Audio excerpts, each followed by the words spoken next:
à la présentation Mamadou Fall souffle matinal dañuy ànd ak yéen jëmale ko ci jàngatandoo ak yéen tolluwaayu réew mi di maanaam wàllum actualité waaye itam dañuy ànd ak yéen jëmale ko ci li soxal askan wi yéen auditeurs yi itam ci waxtaan wi ngeen bokk ci kanam incha allah bu ñu fa tolloo nañ leen baaxee numéro bi ngeen di jaare ngir mën a jokkoo ak ñun joxe seen gis-gis ci li ñuy waxtaane sur la 93.0 Afia FM dañu fas yéene kon tàmbali seen émission souffle matinal ak la nga xamante ne jàpp nañ ne li soxal askan wi la tey ji mbokk yi dinaa xaw a sori tuuti Ndakaaru ndax tey dinaa dem ba ci bëtu saalumu réew mi ci Ziguinchor précisément tey fa lay dugg ci la nga xam ne nag dafay soxal askan wi dafa am benn pont bu nekk ci Ziguinchor ñu koy wax pont Émile Badiane pont boobu jamono ji nag war naa mën a mat juróom fukki at buñ ko tabaxee boobaak léegi mu doon pont bu màgget ba xobidaas képp kuy dugg Ziguinchor di ko jaare ci pont boobu pont bi tant que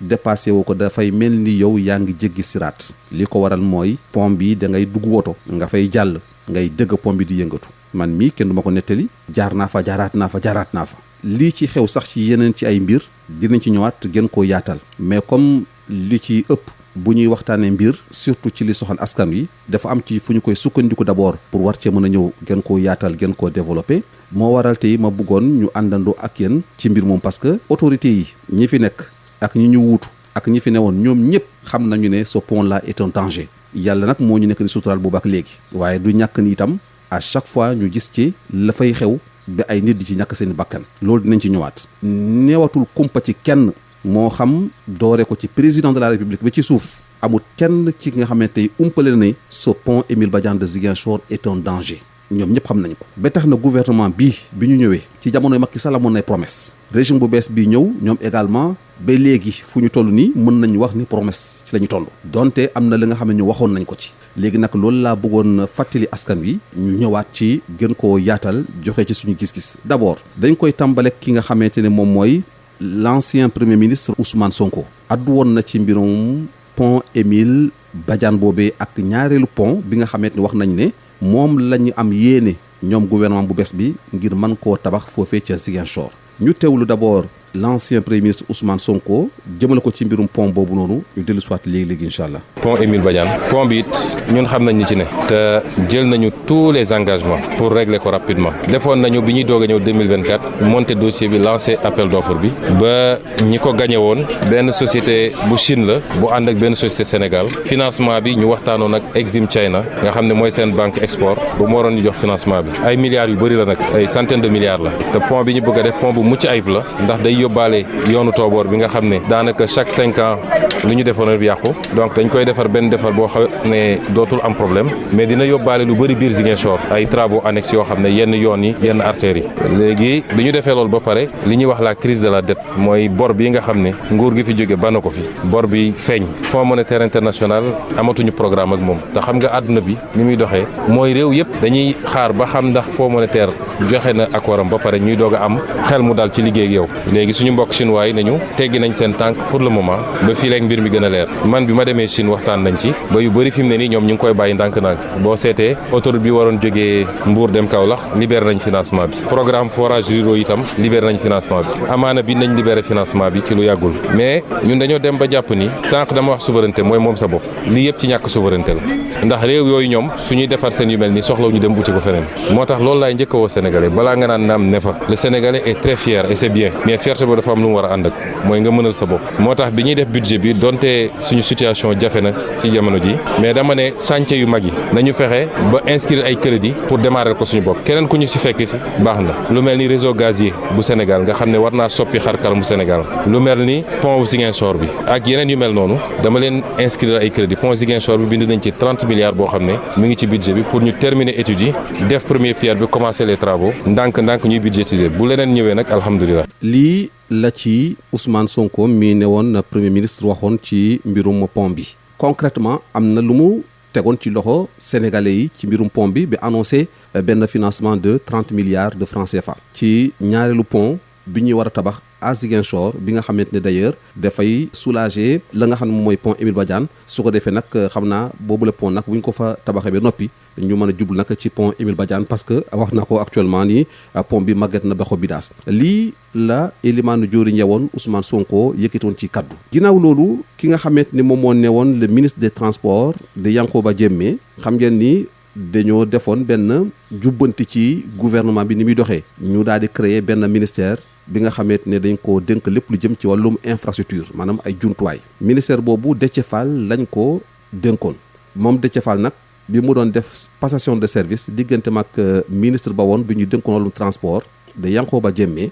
foofu également waxoon nañu jëmale ko ci mbirum pont bi maanaam waxtaane woon nañu mbirum pont bi ki nga xamee nag moom mooy Yankoba Diémé mi yoroon wàllum transport ci gouvernement bu Elimane Diori ñëwoon Ousmane Sonko ci la yëkkati woon kaddu yi moom Yankoba Diémé ci passation de service bi moom ak Déthié Fall ñu teewlu ko moom également am na lu mu waxoon ci mbirum pont bi ñu jël soit léegi-léegi incha allah. le pont de Ziguinchor di pont pour waa bi nga xam ne waa Casamance ñëpp a koy xaar premier ministre xaatim ko ñu dugal ko ci lu ñuy wax plan Diomaye pour la Casamance. bu doon dañu defoon na woon kon waxtu bi def nañ pose de la première pierre boo duggee ci réseau yi ñëpp di ko réclamer. waaye premier ministre dafa ne ci gouvernement du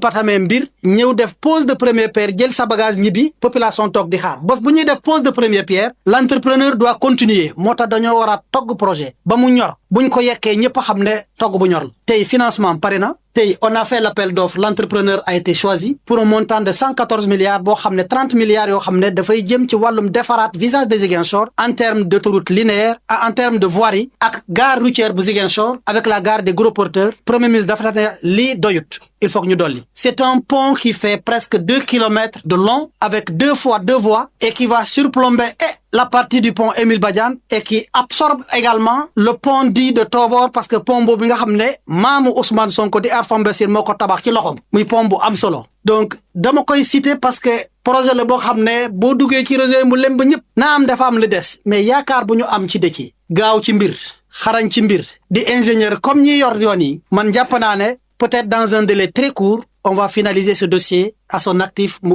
def lancement pose première pierre. lii la ministre bi ñu dénkoon wàllum dem ak dikk gi Yankoba Diémé waxoon ci mbirum pont bi ñu doon def lii di passation de service ci diggante mag ki nga xamante ne moom mooy Déthié Fall bi ñu dénkoon wàllum infrastructure di maanaam wàllum jumtuwaay moom Déthié Fall itam bi ñu ko jëbbalee leng yi ba mu tàmbali def liggéeyam ñëwoon na à Ziguinchor ci ubbiteg lii di aéroport bu Ziguinchor foofu itam yëkkati na fa kaddu moom Déthié Fall mi ñu dénk ko lépp jëm ci wàllum infrastructure lii la wax ci Ziguinchor jëmale ko ci mbirum pont bi. Et je voudrais ici annoncer que le 31 juillet, le vendredi 31 juillet, avec l'AGEROUTE, nous allons procéder en fonction de la disponibilité bien évidemment des autorités à la pose de la première pierre du second pont de Ziguinchor. Pourquoi cette précision? Pourquoi cette date et ce jour? C'est comme on l'a fait pour l'aéroport, pour que tout un chacun se mette tout de suite au travail, sachant qu'on ne tolérera pas un seul jour de plus sur les délais que nous donnons. Déthié Fall moom la ñu mujjee teewlu nii ministre bi ñuy dénk wàllum jumtuwaay yi di maanaam wàllum infrastructure àndoon ak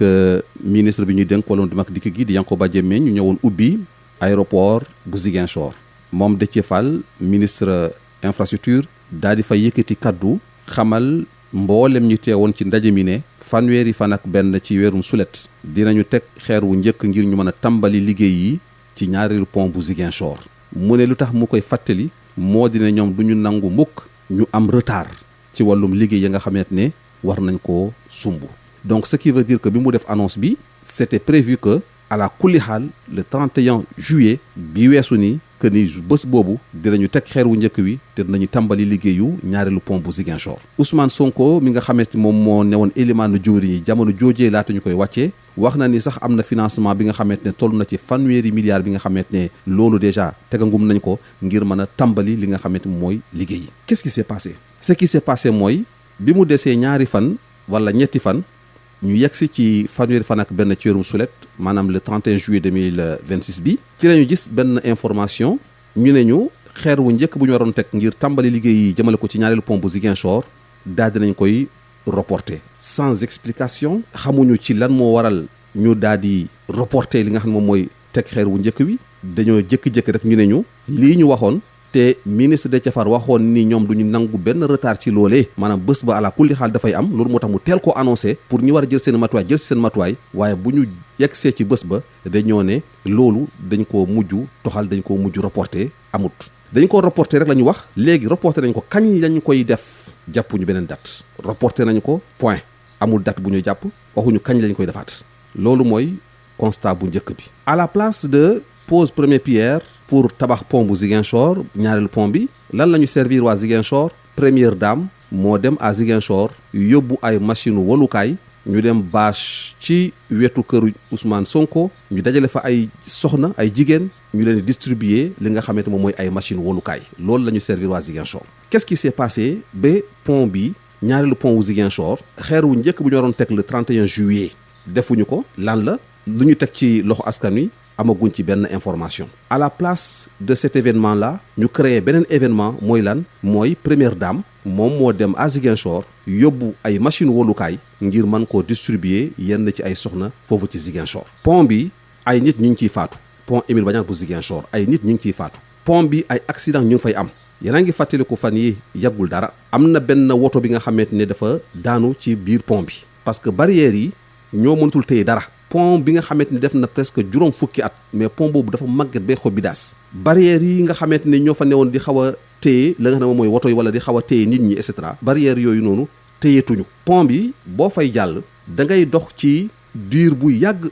doo gis sax fa nga xamante ne barrière téye na ko parce que yenn ci barrières yi oto yi fël nañ ko mu daanu oto yu ànd ak barrières yi daanu ci biir géej gi yéen a ngi fàttali ko camion daanu woon na ci biir loolu xawoon naa yàgg tuuti mais lu gën a récent mooy benn woto bi nga xamante ne daanaka dafay yëngu ci wàllum transport daanu woon na ci pont bi yàggul dara ba tey ñi newoon ci biir woto bi ak woto bi kenn gisu leen te loolu yàggul li ma wax ni yàggul ci pont bu Ziguinchor bii pont Émile Badiane la oto bi ak ci newoon ci woto bi ba tey ba suba ba gannaaw suba kenn gisu leen bi loolu amee mobilisé woon nañ waa sapeur pompier def nañ seen ay recherche wër nañu ba sonn woto bi ak ci newoon ci oto bi kenn gisu leen boobu ak léegi yàggul dara ñu teg ci diir beneen woto ñëwaat encore defaat xeetu accident boobu noonu mbëkk oto boobu noonu yàlla moo ko suturaal rombul pour mën a wadd ci biir géej gi te loolu yàggul dara également donc à chaque fois yu mel ni mu ngi xew beneen constat bi itam mooy lan mooy tey pont bi lan moo tax mu gën a nekk risque wala mu gën a nekk en danger parce que le pont est toujours en danger ñëpp xam nañ ko mooy fa nga xamante ne barrières yi ñoo fa waroon nekk xam ngeen ne barrières yi ay weñ la yi nga xamante ne ñoom la ñu fay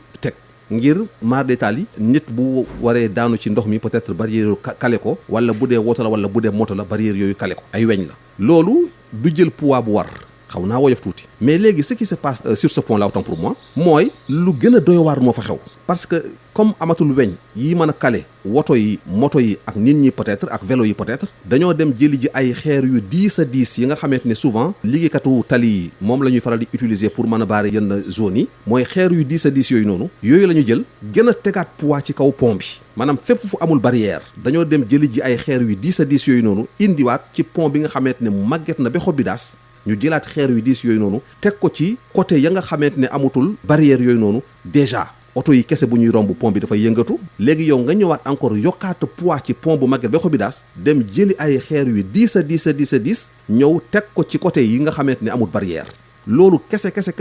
beneen risque encore ci kaw pont bi am na ay fissures am na lu ne donc lu mel nii nekk par exemple urgence cim réew nekk priorité des priorités dans ce pays là bu ñu demee ba annoncé adduna bi yépp ne depuis des mois avant ñu ne ñu le 31 juillet dañuy teg xeer wu njëkk ngir mën a tàmbali ñaareelu pont wu Ziguinchor pour mën a fexe ba nga xamante ne pont bii nga xam ne moom pont Émile Badiane bu Ziguinchor nan lañ koy mën a feexale pour que ñu bañ a beneen jafe-jafe amaat ci kaw askan wi loolu buñ ko reporté pour man war nañoo servir explication war nañoo teg dara ci loxo askan wi pour wax leen ni exactement lii moo tax ba nga xamante ne teguñu xeer wu njëkk bi jëmal ko ci pont bi parce que lii priorité la ci biir priorité yi ku xam Ziguinchor xam ne boo wiiriwul jaaree ko ci fa nga xamante ne moom moo ci côté Tambacounda génnee côté Kolda pour mën a dugg ci biir Ziguinchor ñëpp xam nañu ne Ziguinchor benn buntu la am muy pont boobu noonu à moins que nga wiiri jaaree ko ci Tambacounda jël route nationale bi génnee côté Kolda pour mën a dugg ci Ziguinchor te loolu xam ngeen ni loolu yoon wu gudd la yoon wi nga xam ne moo gën a gàtt jaaree ko ci Gambie ngir dugg ci Ziguinchor bu dee foofu nga jaaree benn buntu képp la am buntu boobu mooy pont Émile Badiane bu Ziguinchor léegi nag lu mel noonu bu amee ci am réew ñu toll fii président de la République président Bassirou Diomaye Diakhar Faye demal na boppam ba Ziguinchor ba muy doog a falu kenn netilu ko mu dem ba ci kaw pont Ziguinchor mu taxaw fa gis barrières yi gis la situation président Bassirou Diomaye Diakhar Faye moom moo génne benn programme moo ko tuddee le programme Diomaye pour la Casamance lii yëpp ci la bokk ngir mën a fexe ba gën a féexal diwaanu Casamance donc tey bu ñu demee ba jàpp date war a mën a def liggéey bu am solo bu mel nii ci li nga xamante ne tey danger la pour ñëpp te loolu umpul kenn ay woto di daanu ci pont ay nit di ñàkk seeni bakkan alerte yi di gën di bëri wax dëgg yàlla war nañoo mën a gën a farlu ci la nga xam ne moom moo jëm ci wàllum pont Émile Badiane bu Ziguinchor su ko defee nag pont bi doon na pont bi nga xamante wax dëgg yàlla pont bu màgget la ndaxte ñun fekkeewuñu bu ñu koy inauguré ndax boobu fekk na ne juddooguñu ndaxte ci ay gëstu yi nga xamante ne jot nañ ko def daat nañuy xamal ni pont bi ñu ngi koy inauguré le 19 février 1979 lañ ko inauguré président Abdou Diouf jamono joojee moo ne woon premier ministre nee nañu moom moo ko inauguré woon pont la bi nga xamante ne pont bu gudd la muy pont Émile Badiane bu Ziguinchor Ousmane Sonko nekkoon na premier ministre piloté woon na liggéey yi wax na ba wax ne financement mobilisé nañu ko pour mën a teg xeer wu njëkk bi pour mën a tàmbali liggéey Ousmane Sonko nekkatul premier ministre mu ngi assemblée nationale te bu muy nekk premier ministre la ñu annoncé woon datu 31 juillet pour mën a teg xeer wu njëkk bi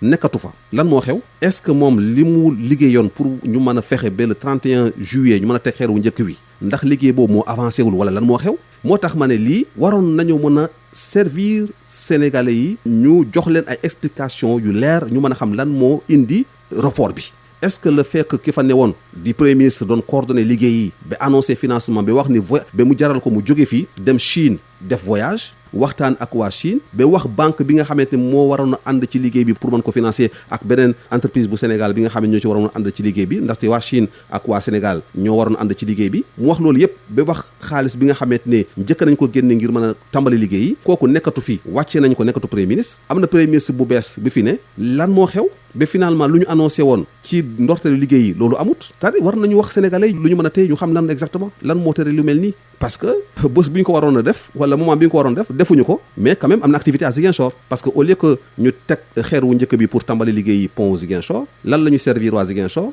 première dame moom moo dem Ziguinchor yóbbu fa ay machine wolukaay ne daf koy séddale ay jigéenu Ziguinchor léegi nag il faut que ñu expliquer nit ñi pourquoi ñu wax ne le 31 juillet dañuy teg lii defuñu ko parce que wax naa ko fii chaque jour qui passe avec ce pont Émile Badiane de Ziguinchor risque bu rëy la moo tax wax naa ko fii yàlla xam na ni képp ku xam Ziguinchor booy jàll ci pont bi dafay mel ni yow siraat nga jàdd tant que oto bi yéegul ci pont bi ba wàcc pont bi ba nga gis ne fu mu toll nii léegi nekkatoo ci kaw pont bi maanaam sa fi du toog parce que pont bi nga xamante ne parfois sax li xew ñu bëri comprendre nañu li may wax nii gis ngeen parfois ñaari oto yu ñëw bu dee sax ay oto yu xaw a am poids la da ngeen di gis dañuy bloqué benn oto bi ñu ne nga xaar ba beneen bi jàll ba noppi beneen oto bi doog a dem maanaam pour ñaari oto yu mag sax mën a tase ci kaw pont bi sax loolu fu mu toll nii parfois dañ koy éviter xam ngeen ni pont bu demee ba tollu foofu wax dëgg yàlla war nañoo mën a gën a bàyyi xel ci situation bu mel nii Sénégal nag mooy réew bi nga xamante ne nit ñi dañuy artu